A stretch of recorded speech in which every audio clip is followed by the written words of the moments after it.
Hari ini kita panen kangkung lagi, alhamdulillah. Tapi jangan langsung dicabut ya. Jadi kalau kita nanam kangkung sebenarnya kita bisa panen berkali-kali loh.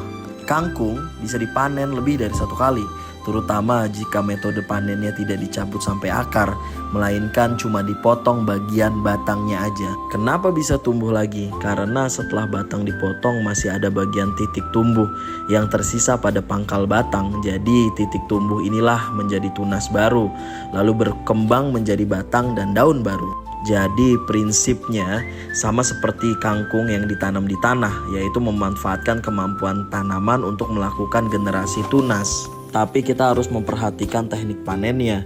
Batangnya dipotong 5-7 cm di atas media tanam. Jangan terlalu pendek supaya titik tumbuhnya tidak rusak. Selanjutnya setelah panen, larutan nutrisi harus diperbarui atau ditambahkan karena tanaman butuh energi untuk menumbuhkan tunas baru. Dan jangan lupa lingkungan hidroponiknya juga harus tetap bersih dan terjaga pH serta kadar nutrisinya. Jika air kotor atau nutrisi tidak seimbang, maka pertumbuhan tunas baru juga akan terhambat.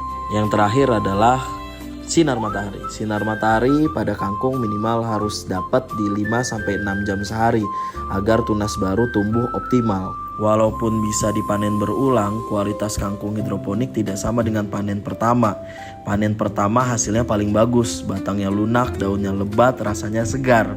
Panen kedua masih cukup bagus, tapi biasanya batangnya sudah sedikit lebih keras, jumlah daunnya mulai berkurang. Panen ketiga hasilnya semakin menurun, batangnya lebih tua, daunnya tidak sebanyak sebelumnya, bahkan kadang-kadang teksturnya sudah tidak selembut panen awal.